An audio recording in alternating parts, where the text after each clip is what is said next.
we remain steadfast in our commitment in delivering local news that matters, stories that inspire, enriching the lives of Filipinos in the Philippines and across the globe.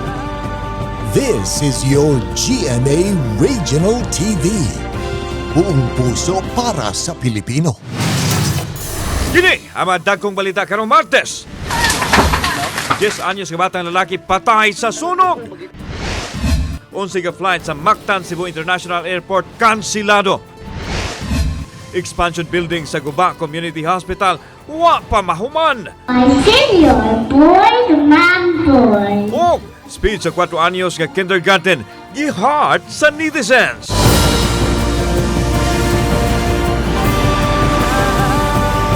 Kini ang GMA Regional TV Balitang Bisdak. Maayong hapon na kini ang inyong GMA Regional TV Balitang Bisdak ang mugtong kasaligan. Kasandigan o kadampan sa mga Bisaya nga magatod sa labing dakog mga nagunang balita nga mahinungdanon sa Central ug Eastern Visayas ug live dinhi sa GMA Complex sa Dakbayan sa Sugbo. Ako si Alan Domingo.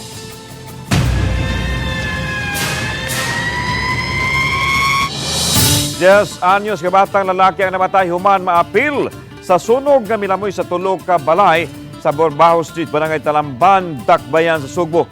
Pasado alas 2 ganinang kadlawon. Ano ang report?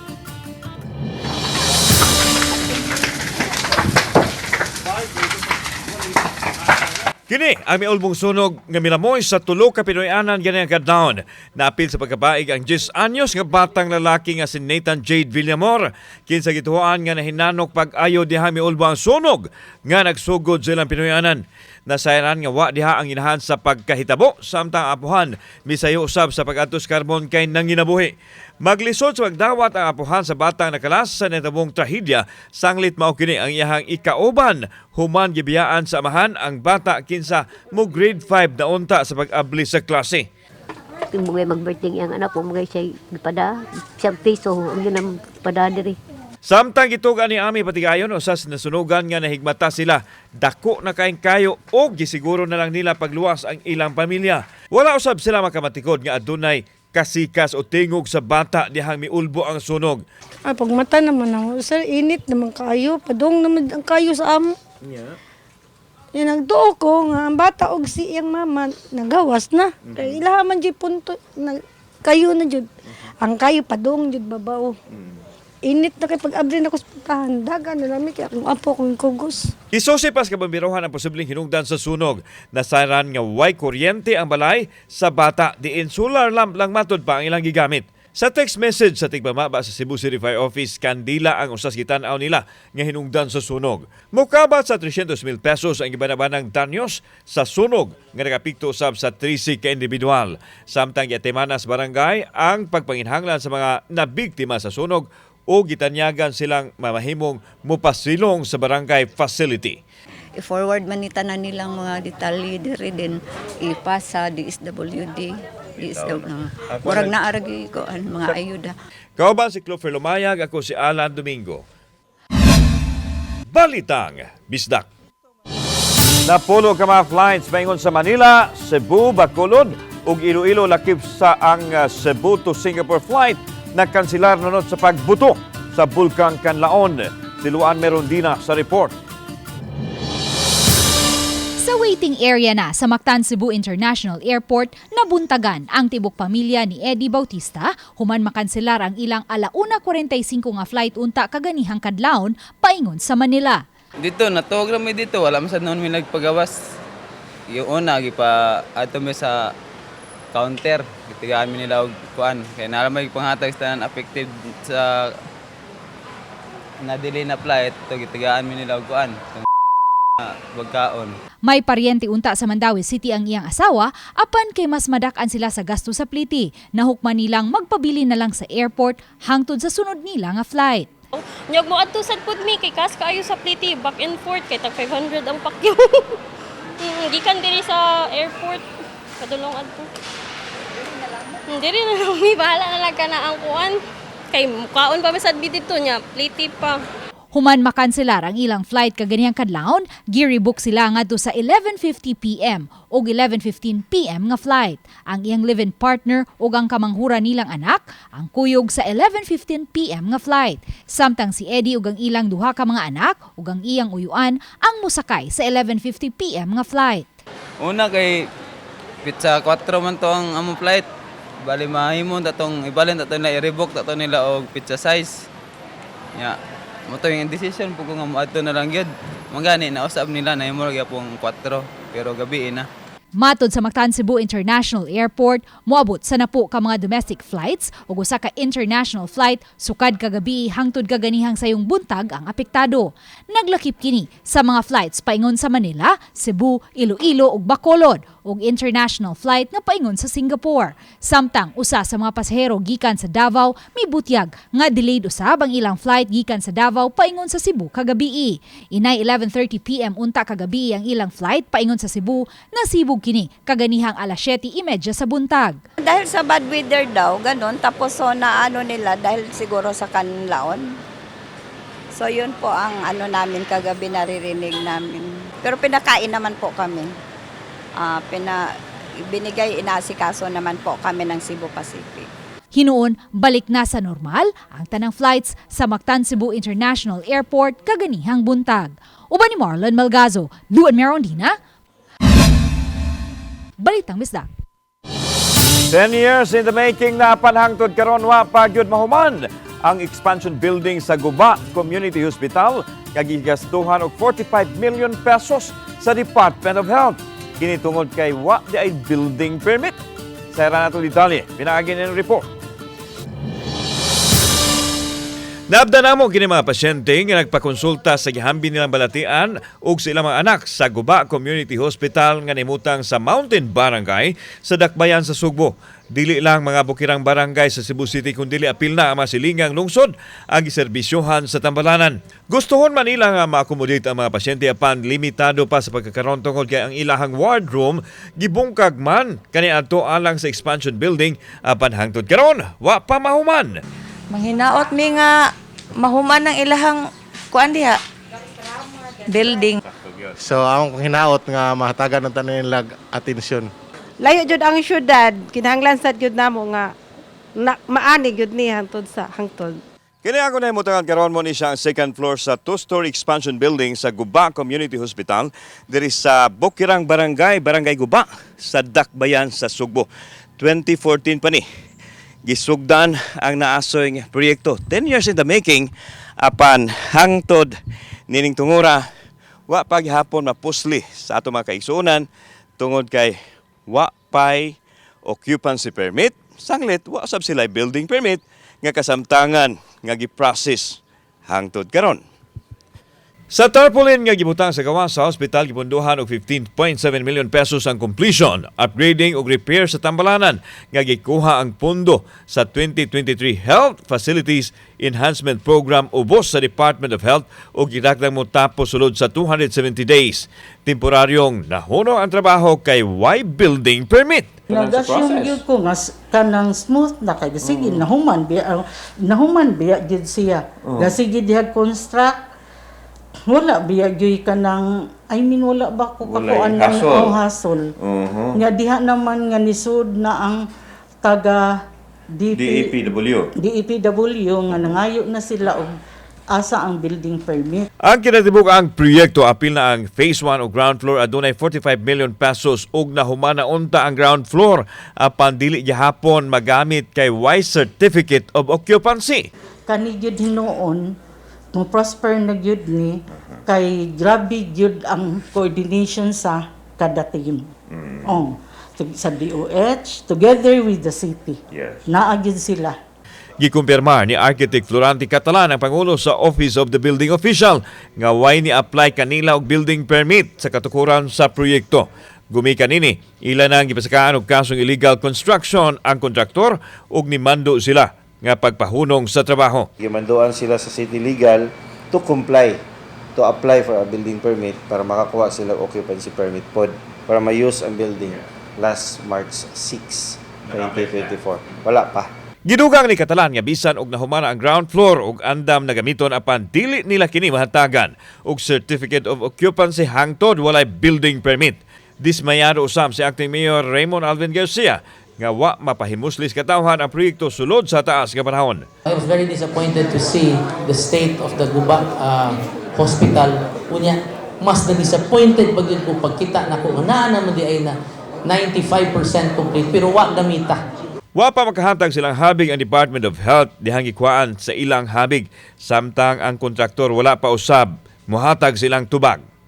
Kauban si Clover Lumayag, ako si Alan Domingo. Balitang Bisdak. 5 ka barangay sa Canlaon City sa Negros Oriental ang apektado sa asphalt nunod sa pagbuto sa Canlaon Volcano. Anong detalye?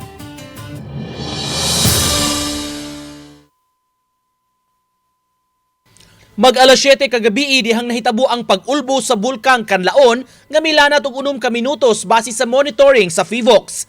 Gikan sa Alert Level 1, giisa na sa FIVOX ang Alert Level ngadto sa 2.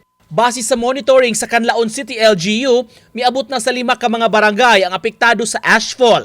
Kini ang barangay Pula, Masulog, Linuthangan, Malaiba ug Lumapaw. Okay, so any other concern? Gipahigayon ng emergency meeting sa LDRRMO Council nga gipangunahan ni Canlaon City Mayor Jose Chubasco Cardenas.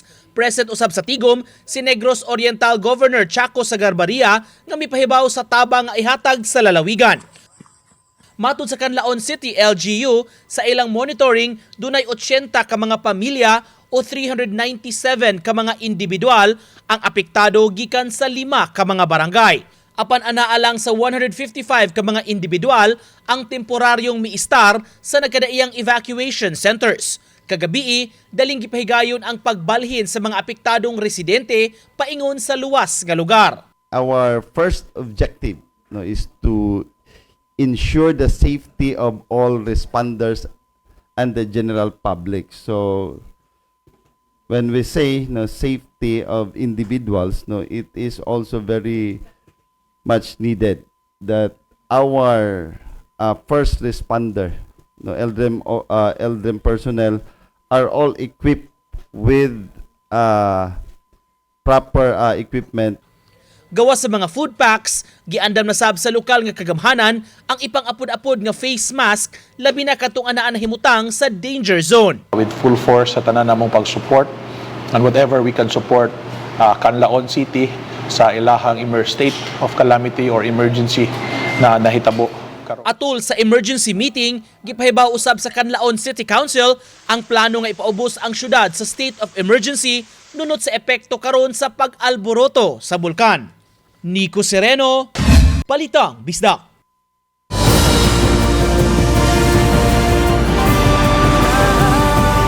Kini ang GMA Regional TV Balitang Bisdak.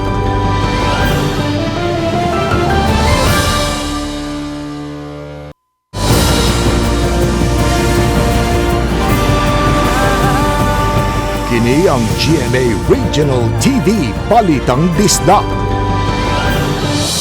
Nalahos pagkahagbong sa Pangpang, ang dump truck human madasmagi sa gikasugat nga wing van sa National Highway habig sa Barangay Uling, Dakbayan sa Naga. Daling gitabang ang 34 anyos nga driver sa dump truck ug ang 43 anyos nga driver sa van ug pahinanti nini nga naangol sa mga disgrasya. Sa imbestigasyon, nagsubay ang dump truck sa National Highway sa Dakbayan sa Naga samtang ang wing van gikan sa Toledo City ug paingon sa Cebu City. Gingong kalit nga nawagtangan og brake ang dump truck hinungdan nga mitabok kini sa Vigas Lane diin nagsubay ang wing van.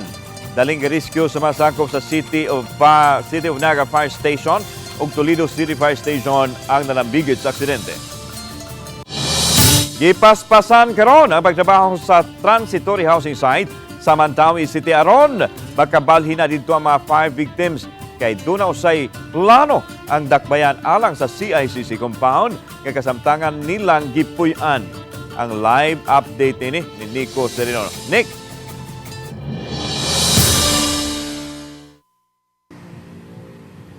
Yeslan gitarget pipila ka buwan gikan karon kining groundbreaking sa bagong government center sa Mandaue City diha sa may CICC grounds mao gikinahanglan na kuno nga mapapahawan kini sa mga nanimuyo sa palibot. Padayon ang pagtrabaho sa contractor ni ini mga transitory houses sa bakanting luna sa may barangay Gizo, Mandaue City. Dunay kapin sa 300 ka mga units sa maong mga balay ang gi-construct aron kapuy-an sa mga fire victims. Dugang kini sa una nang natukod nga temporary housing sa dapit ug napuy-an na sa mga fire victims sa barangay Luok. Ang bag-ong gi-construct nga mga panimay bisan kun ginama sa metal ang istruktura, migamit og insulation aron hamugaway sa mga nanimuyo. Ang Beco, which is mo na ito ang ipaabot karon para ma-final and need magita nila para ma-standard ato ang electricity nga ma-supply. And then more likely na lang po yung mga ipang-usab, mga ginagmayng usab. So gamay na lang yun. Gamay na lang yun. Gamay na lang. Yeah, gamay na lang yun and then maka-turnover. Plano sa dakbayan, ipabalhin na sa transitory housing ang uban nga mga fire victims aron mahiluna na sila. Kini aron mahawana na sab ang CICC grounds nga kasamtangan karon nga gipuy-an sa mga fire victims sa Gizo, Mantuyong ug Tipolo. Agosto ang target nga mapahigayon na ang groundbreaking sa CICC area para sa New Mandaue Government Center. That's exactly why nga atong gi-fast track ang atong transitory housing, no, kay maumanay atong unsaon man pagsugod kung napa ang mga fire victims diha sa kuan, no, and part of it ang katong sa Luok nga katong fire victims. Gipasalig sa syudad, gipaspasan ang mga housing projects aron mapabalhin na sab ang mga target beneficiaries. Gawa sa temporary shelter site likod sa CICC, gipapaspasan sab ang pagtrabaho sa condominium project sa Dakbayan. Mao kini ang papuy-an sa mga nasunugan sa may barangay Tipolo. The moment nga kuan inig mag-turnover man ta sa kuan sad inig August. So part ana nga families nga kuan recipient sa katong duha ka towers nga atong gitugod.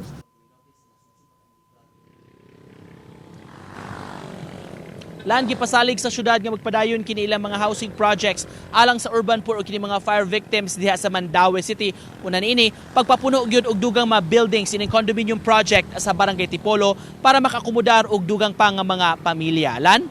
Okay na, salamat Nico Serino. Gipahigayon ang prayer vigil sa lalawigan sa Bohol isip pagpanayag silang suporta sa suspendidong si Bohol Governor Aris Mintado samtang duha sa 8 ka mayor. May question nga nung nalakip sila sa nasuspenso. Ano yung report? Gipahigayon ang prayer vigil atubangan sa Kapitolyo pasado alas 5:30 kagahapon sa hapon nga gitambungan sa makawani sa probinsya. Pagpakita nila kini sa suporta kang Governor Aris Mintado sa mga mayor ug sa mga kapitan sa barangay nga gipahamtangan og 6 ka buwan nga pagkasuspenso. Human sa pag-ampo sa Santos nga Rosario, gisunod ang candle lighting nga gipahigayon usab sa nagkalain-laing kalungsuran. Gawas kang Mintado, suspendido usab ang 8 ka mga mayor ug 31 ka mga barangay captains subay sa kontrobersyal nga Captain's Peak Garden and Resort nga gitukod sa Chocolate Hills nga usa ka protected area. Samtang gikwestiyon sa duha sa 8 ka mga mayor ang pagkalakip nila nga napahamtangan sa 6 ka buwan nga pagkasuspenso. Ang mayor sa Carmen, ang usa na pili unta mayor sa tuig 2010 hangtod sa 2013 ug karong bag-o lang sa 2022. Matod sa mga mayor, ang Captain's Peak ug ang uban pa nga mga resort wala masulod sa ilang mga lungsod sa Carmen ug sa Batuan. Of course, I was shocked. No, I was shocked kay tiabagad the word suspension, no, the word suspension. So anyway, not just the suspension but it really has took over 6 months. Oh my God, dugay kaayo. Basic lang, maminaw sa mga tao, maminaw taga-tarungan, maminaw bulaod. Ay mga tao andam gud mo preserve sa chocolates kay garbo man natong tanana. Nico Sereno, Balitang Bisdak. Usa ka python reticulatus o mas na ilang baksan ang narescue sa masakop sa Centro Lapu-Lapu City Domingo sa hapon. Matod ni Roberto Amores nga nakuha kini nila sa Kabaulan sa Barangay Bangkal sa pipila ka mga standby sa dapit ug giplanuhan nila kining ihawon apan nahukma ni Amores nga dadon kini sa Centro Lapu-Lapu City. Aduna kini gitason nga 3 ka metros o gibugaton nga naa sa 15 kilos. Na turnover na kini sa taga Centro Lapu-Lapu ngadto sa DENR 7. Mga kapuso, kahinumdom pa ba kamo kadtong batan-on nga nagpakitabang sa mayaging tuig aron mabuhi ang iyang mga manghon? Gumikan sa padayon niyang paningkamot, mitapos na gyud siya sa junior high school. Lakip na ang iyang manghon sa kindergarten. Ano ang report ni Nico Sereno? Mayo sa miaging tuig gi-rescue sa mga otoridad ang 17 anyos nga batan-ong lalaki nga nagpakitabang. Napriso ang iyang amahan ug gibiyaan sila sa iyang inahan. Maong na problema ang maguwang nga gitago nato sa pangan nga Daven unsaon pagbuhi sa iyang duha ka mga manghod nga wala siya kita. Miinterbiner ang syudad, ang maguwang gihatagan og trabaho samtang temporaryong gisagop sa shelter facility ang duha ka mga manghod. Nahinabi namo ang karon 18 anyos nga si alias Daven. Baguhay lang siya mi-graduate sa junior high school ug nangandam na karon para sa senior high. Gusto gyud siya nga moeskwela ug mapadayon kini ngadto sa kolehiyo. Sa pagkakaron, nangita siya og nagtanyag og scholarship. Compare sa sa mga tao nga para sa situation, trauma, abandon, basin usa ko sa makatabang alis naman daway puhon if matagal chance. I want to be a psychologist. Kadungan sa 18 anyo sa paggraduar karong tuiga ang iyang manghod nga babay. Mitapos kini sa elementarya, bisan anaa pa sa shelter facility sa Dakbayan. Aminado hinuon ang maguwang, di pa gyud niya hingpit nga makuha sa pagkakaron ang iyang mga manghod. Apan kini ang iyang target sa umaabot. Paningkamutan gihapon niya nga makabisita kanunay kanila. All of us wants that. Nga magkuyog ta sa tong pamilya. At least I did my job as a eldest brother that helped them. Makaskwela sila puhon. Lisod man ang giagian karon, gihangop na lang sab ni Daven nga nasagubangan ang mga hagit. Og nga pinaagi niini, mas milig-on ang iyang personalidad. Uban ni Godfrey Relien, Nico Sereno, Balitang Bisdak.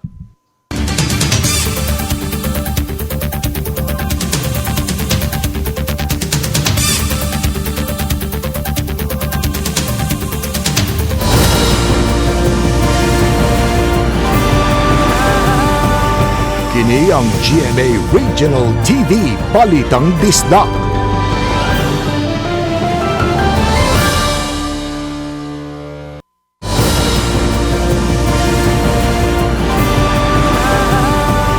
Kini ang GMA Regional TV Balitang Bisdak.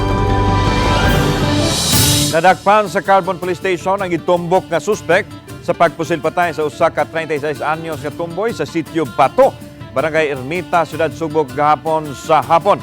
Ang suspitsado maong alias Papat 26 anyos, residente sa nasong Tapit. Mato ni Police Major Philip Libres ang hipi sa Carbon Police Station. Base sa masaksi, ang biktima giingo adunay gikaway niya adtong Biyernes o sa Bedus gabi. Matod pa na marok ang biktima apan giuli niya ang duha ka sachet sa ginawang shabu ngadto suspect kay wa maoy ni sa nagpalit kay gagmay nga maoy rason. Matod pa nasuko ang suspect og gibunalan og lingkuranan ang ulos biktima. Nasayran nga dalak pa ni adtong 2019 ang suspitsado gumikan sa pagkalambigid sa illegal drugs og nakagawas December 2023. Samtang himakak sa suspect nga siya ang nihimo sa krimen og wa usab kuno siya malambigid sa illegal nga drugas.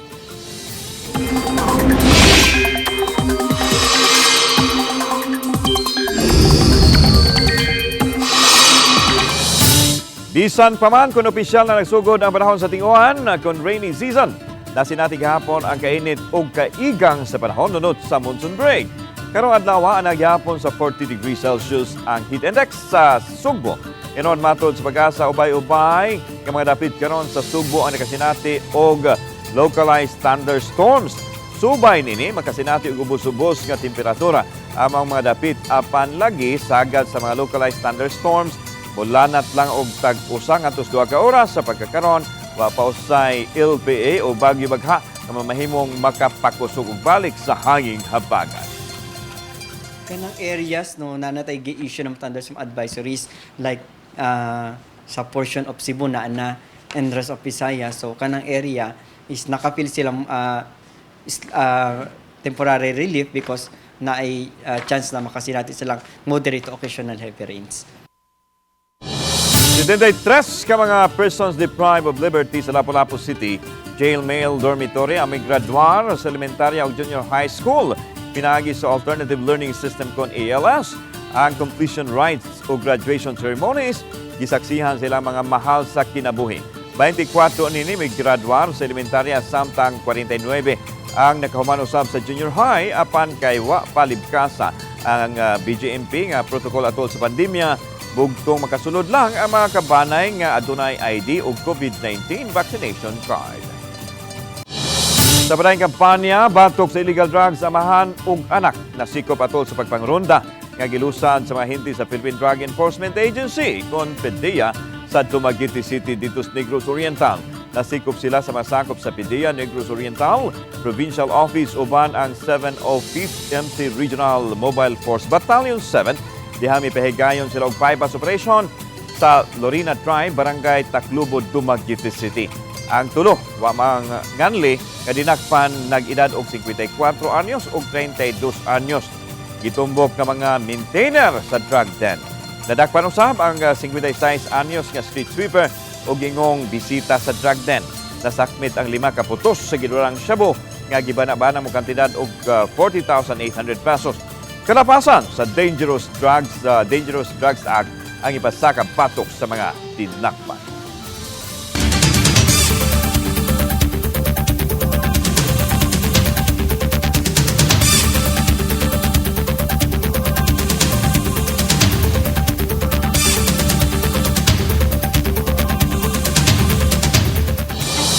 Bukapin sa 200,000 ka mga botante ang nakaparehistro na sa Comelec Central Visayas alang sa midterm elections 2025. Sa datos sa Commission on Elections, anana sa 229,253 new voters ang nakaparehistro sukad Pebrero 12. Hangtod sa Hunyo 1, karong tuiga. Karong September 30 na ang last day of registration alang sa mga mubutar sa May 2025 elections. Sa datos sa Comelec 7, anana sa 150,731 ang mga bagong nagparehistro sa Sugbo, 48,776 sa Negros Oriental, 26,568 sa Bohol ug 3,178 new voters sa probinsya sa Siquijor. Subling nanawagan ang Comelec sa publiko nga dili magpaabot sa last day of filing aron kalikayan ang pagdasok sa mga opisina sa Comelec. Sa katong mga pagkaparehistro, ang buhatag sa Comelec sa gihapon abli Lunes at sa Biyernes, Lunes at Sabado. Sa 8 at sa Rasito para pag-rehistro ka ninyo.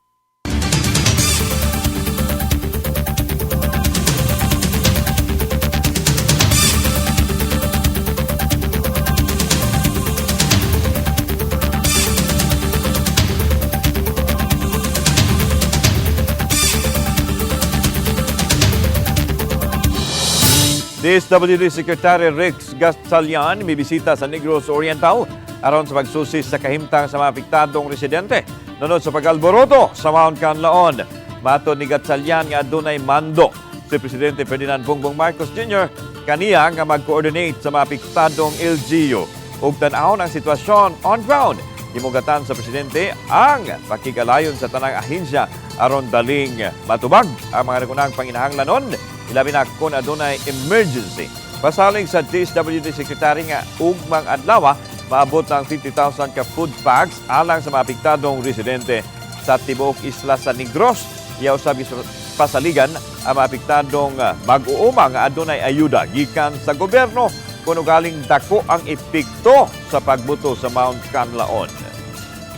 Ang ating Pangulo, Ferdinand R. Marcos Jr., nakatutok siya sa sitwasyon mula kagabi hanggang as we speak. Patuloy na tumatawag, patuloy na nagmo-monitor. Inatasan niya ang lahat ng sangay ng pamahalang nasyonal na tulungan ng provincial government, pati na rin ang ating city government. So the whole national government ay nakatutok. Ang EECT coordinator paglan si Kuda to our social welfare officer 2. Daghan ang nahimuot dining video sa usa ka kindergarten graduate sa Northern Samar atol siyang speech. Siya si Lex Nicolo Vasquez, 4 anyos, migraduar sa usa ka daycare center sa barangay Punog, San Roque, Northern Samar. Matod sa inahan nga si Chinay Severo nga naratol siya dihang iyang nasayran nga nahabili ng script nga gibutang sa folder siyang anak. Wa niya damha nga na-memorize di ay siyang anak ang speech. Ang video ni cute baby Nicolo miani og milyon ka mga views ug libuan ka mga shares ug comments sa mga netizens. Samtang makita ninyo kining maong episode sa official website sa GMA Regional TV, www.gmaregionaltv.com. Pwede usab ninyo mabisita ang among official YouTube channel, GMA Regional TV, o i-click ang subscribe button. Alang sa labing init nga balita gikan sa mga rehiyon, tungod sa GMA Regional TV Local News Matters. Kami ang GMA Regional TV Palitang Bisdak. Itatibok ang first alang sa mas dakong misyon o mas salapad kapag alagad sa nasod. Maayong hapon, mga kapuso.